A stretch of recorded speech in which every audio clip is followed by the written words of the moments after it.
We are in middle of Torah Yud Tet in Likutey Moharan, Torah 19. And this Torah is where Rabbi Nachman begins explaining to us the Sifra Ditzniuta of the Zohar. And so this Torah is called Tefilah, LaChavakuk, where Rabbi Nachman is explaining also this pasuk in the beginning of Chavakuk. Tefilah LaChavakuk hanavi al shigyonot. The Tefilah of Chavakuk, the prophet, for having erred, for having made mistakes. But shigyonot also means craziness. Okay? And so the Rabbi Nachman begins by explaining the first line in Sifra Ditzniuta that we spoke about yesterday. Before there was a balance in the spiritual realm, in the worlds, in the Sfirot, before there was a balance between them, then it was not yet a state of complete harmony, complete unification of what's called face-to-face unification. What does it mean, face-to-face unification? Face-to-face relationship, what does that mean? That means sometimes you speak to somebody and that person is not really there. Okay, sometimes you speak to a person and they may be facing you. Okay, you're face-to-face, but the person's consciousness, the person's awareness, or the person's heart is somewhere else. And so that's not a face-to-face communication. That's not a face-to-face unification. That's not a face-to-face relationship. That could be face to back. You're facing the person. Your awareness is on the person, but the person is giving you their back. And their face is somewhere else. The face is the essence of the person. The back is kind of like the peripheral. It's kind of like the background. Then you have also the same type of understanding can be, you can kind of understand this as well when you are receiving a present from somebody. So sometimes somebody gives you a present and they're completely present in giving their present to you. What do you mean they're completely present? Their heart is focused on you. Their heart is focused on giving you the present. They're giving you the present, as the expression goes, with both hands, okay, with all their heart. And their awareness and their consciousness and their focus and their intention is to bring you all of the happiness that you are to get, that happiness that you're going to experience from the present. And so that is a relationship of face-to-face. But sometimes you get a present from somebody, or you get anything from somebody and they're giving it to you. In Hebrew, there's an expression, machorei agav. They're giving it to you with kind of like from the back. They're just throwing it at you from the back, with their back to you. Maybe they're not physically their back. The back is not physically towards you, but they're not really giving it to you completely willingly. And even if they're giving it to you willingly, but they're not present, their intention is not focused on you experiencing that joy of receiving that present in the greatest way. And so that also, that's lacking in the face-to-face of the communication, the face-to-face of the giving and receiving. And every relationship is a giving and receiving. Okay? Every relationship is a thank you and please and thank you. And every unification is a giving and receiving. That's why we know in Kabbalah, every unification is always between the two aspects of male and female. The male is the giver, the female is the receiver. And so every relationship is based upon these two components, these two aspects. It's a giving and a receiving. And so in every relationship, there's a possibility for the giving and receiving to happen face-to-face, where both are absolutely present in that relationship, in that giving and receiving, in that unification. Their heart is there. They're completely focused in the present moment, in what is happening with the other entity, with the other energy, with the other aspect, with the other bechina. And that's called a face-to-face connection. And that's what we're seeking with HaKadosh Baruch Hu. That's what we're seeking with in our relationship with Hashem. Okay, and that's what Hitbodedut, Rabbi Nachman, that really spoke so much tremendously. He said that all of the tzaddikim throughout all the generations achieved their tremendous lofty levels only through Hitbodedut, through this meditation, this form of meditation where you're speaking to Hashem. It's not just about asking Hashem your laundry list, your shopping list of things. It's about speaking to Hashem about what's going on in your life and sharing your experience, not just one experience, but sharing all your experiences with Hashem. Okay? And so that's what building a relationship with Hashem is all about. And there are many ways of doing Hitbodedut, many experiences, many levels of experience of the Hitbodedut. Nowadays, it's a lot easier to understand these different levels with the simple use of a metaphor. And now that we have WhatsApp, okay, WhatsApp is a wonderful metaphor for the different levels of connection and communication that you can have with Hashem. And so sometimes you send a WhatsApp message to the other person and you see that the other person is offline. You can see the other person is offline. You don't get any checks and whatsoever. But then a couple hours later, the person, you see that they receive the message. You still don't get the blue checks though, okay? And then much later, you get the blue checks. That means that the other person also saw the message. So that's one form of Hitbodedut, where a person is speaking to Hashem and a person doesn't feel that Hashem is actually there online listening to you right now. He kind of like feels like he's texting this message and this message is being lifted up to the higher realm and somehow being transmitted to HaKadosh Baruch Hu at some time later on, and Hashem will see it. Hashem will be aware of the prayer, be aware of what I'm speaking to him. Okay, and that's one level of connection. Then there's a higher level of connection where you see that the person is online and you send the message and the person sees it right away. Okay, and so sometimes you feel that you're speaking to Hashem and that Hashem is receiving the message right now.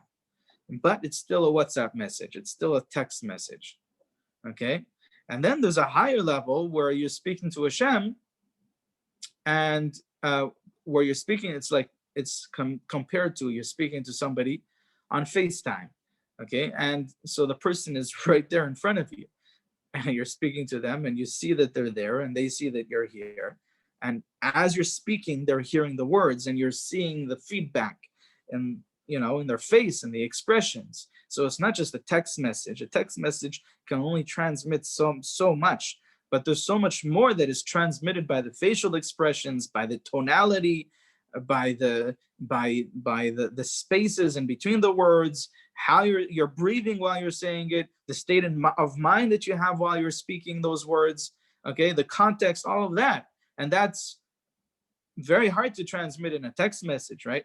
And so when you're speaking and you see the person, you have that.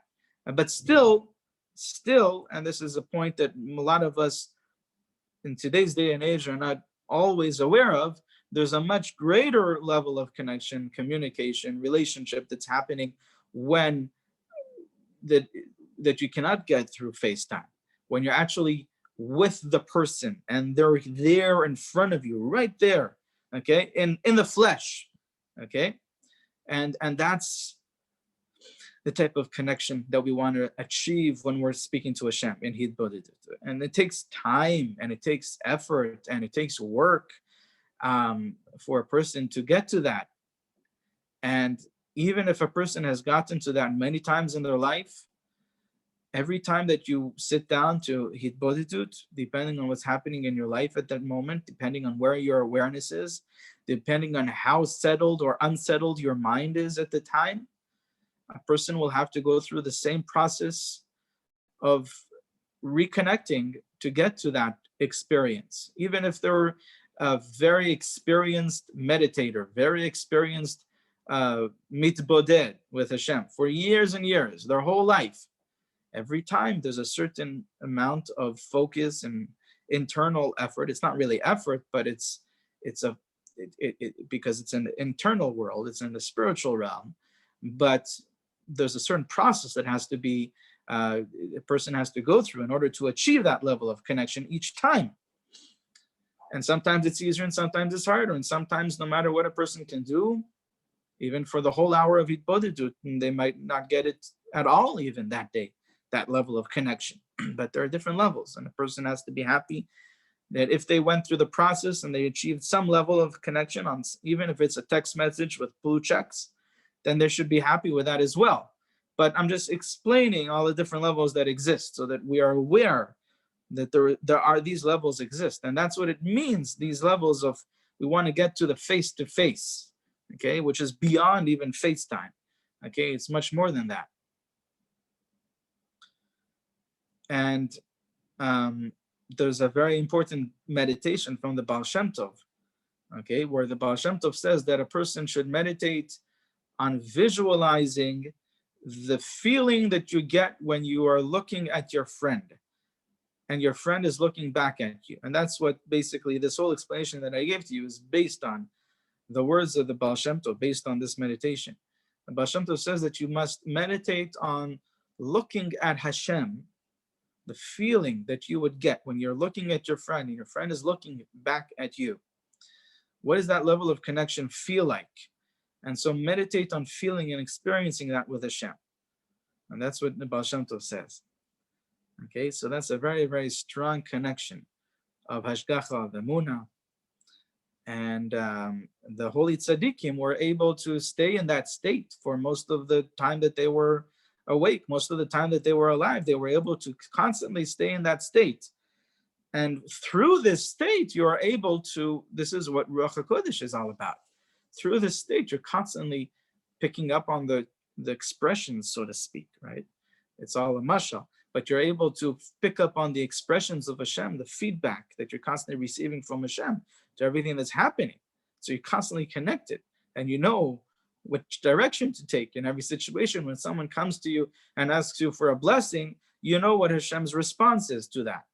You know, you feel that you're connected in that deep way, in that clear way. It's a certain clarity. Moshe Rabbeinu had this in the greatest level. Right? Aspaklaria ha'me'ira, the Gemara calls it.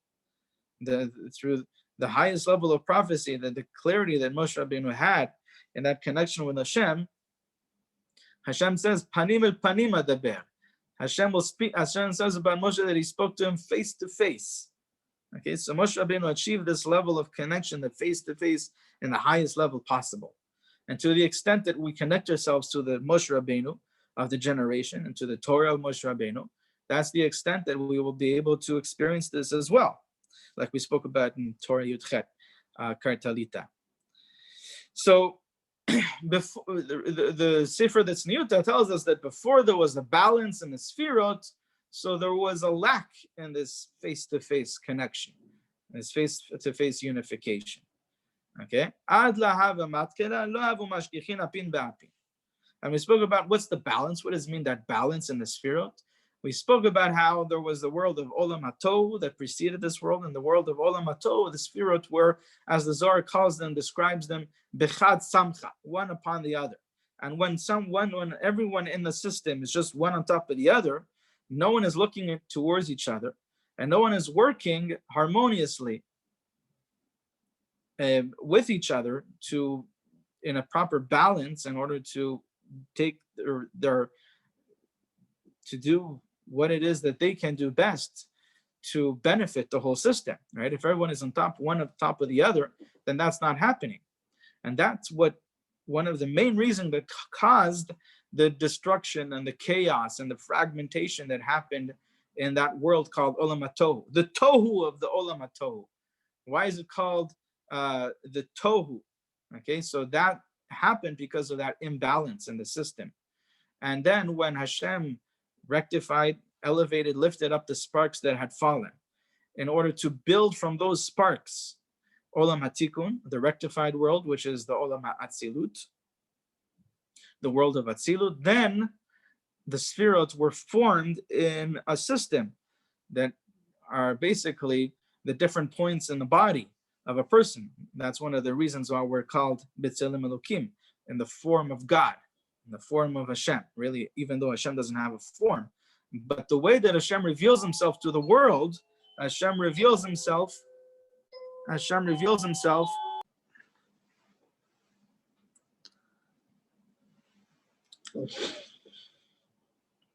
Everything was put into an order of 10 Sefirot, that we have these points in the body, and the points in the body that is in the form of Hashem, it doesn't mean the form of Hashem, because Hashem doesn't have a form. It's the form through which Hashem reveals himself to the world. The way that Hashem reveals himself to the world is through the 10 Sefirot. And the 10 Sefirot have, even though they also don't have a form. In Kabbalah, we know there is no form. We can't imagine a form to them. But metaphorically speaking, there's a form to them. So if you would imagine there's a metaphor, there's like a mashal to this form and to this system and to this order and to this balance, that's what we're speaking about, the form of the 10 Sefirot, even though they don't have a real physical form, even a spiritual form. Okay, it's something beyond our ability to sense. You know, we can't sense it with our physical senses, but there's a metaphorical meaning to it. And that's what we're speaking about. And so that's the balance that we're speaking about. And when there is that balance, so then you get olam hatikun, the balance in the system. And when that balance is achieved, and that's the olam hatikun, so then there is a potential for a face-to-face connection, a face-to-face relationship. And that's what we're speaking about. And so Rabbi Nachman begins the Torah by speaking about how it is so important to recognize the difference between just learning the Torah of a tzaddik in a sefer, okay, which is one level of connection. You connect to the words of the tzaddik, you connect to his ideas, to his understanding, to his teachings, to his guidance, to his advice, but you're learning it in the sefer, in the words.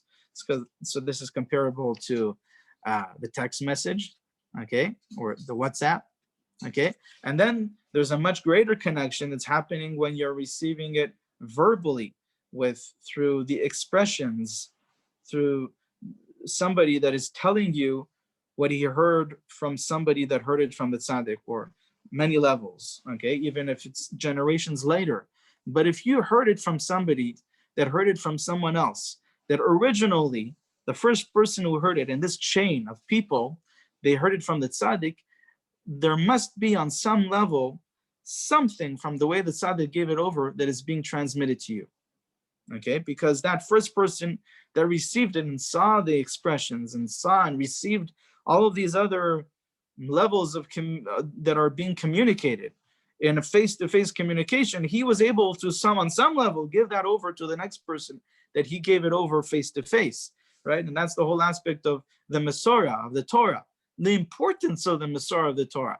Okay, Chazal stressed the importance throughout in so many places of it being given over from face to face, from Rav to Talmud. Why is that? Why is it not just sufficient that we have good Sfarim, that we have good books, clear, make sure it has a good explanation? Why is that not sufficient? Because there's something that's given over in the face to face, and that connection, that relationship of the face to face, Moshe to Yoshua, Yoshua to the Zekanim, and so on and so forth, every generation. And then Rabbi Nachman says that obviously, now we understand also that all of this is nothing to compare to the great level of connection of what you can receive, what's transmitted when you're actually traveling to sit and face the tzaddik and see the face of the tzaddik when he's giving over that Torah. And that's really the focus of this Torah, is to bring us to understand that practical application. We want to come to understand the importance of that. And so let's begin Ot Bet. Let's see a few lines here. כי צריך לזכך את הפנים שיוכל כל אחד לראות את פניו בפנים שלו כמו במראה. עד אשר בלא תוכחה ובלא מוסר יתחרט חברו תכף על מעשיו. רק ממה שיביט בפנים שלו, כי על ידי שיביט בפנים שלו, יראה את עצמו כמו במראה, איך פניו משוקם בחושך. So there's a little bit of a difference between this version, the way it's written here in the Likutei Moharan that is sold, that everyone has, this edition, and the original Ktav Yad, the original written, what was written in the notes of Rabbi Natan. And so let me just finish this point. In here, Rabbi Nachman explains that every person has to have their face clear. It's focusing on the actual person, on each one of us, meaning that we want to get to a point where our face is so clear, so pure, that when someone looks at our face, they will be able to see the truth in our face. And the truth that is expressed in our face, that pure truth, that clear truth, will guide them to find the difference between that ultimate truth and where they're holding, where they are at that moment, so that they can be guided and motivated to find that. Okay, and that's what he's going to speak about. We'll speak about this more, explain this more in the next year. But the difference between this in this edition and the Ktav Yad that Rabbi Natan has, Rabbi Natan says that that this is speaking about the tzaddik, that the tzaddik has achieved this level of tahara, of truth, where his face is completely pure and completely true. And when we go and receive Torah from the face of the tzaddik, we're facing him and we're looking at his face, we are able to be guided by that level of truth that is expressed in his face, that level of pure, clean truth, to find the distance between us and that point, and to guide us to that point. And so we'll speak about this more, B'ezrat Hashem, in the next year.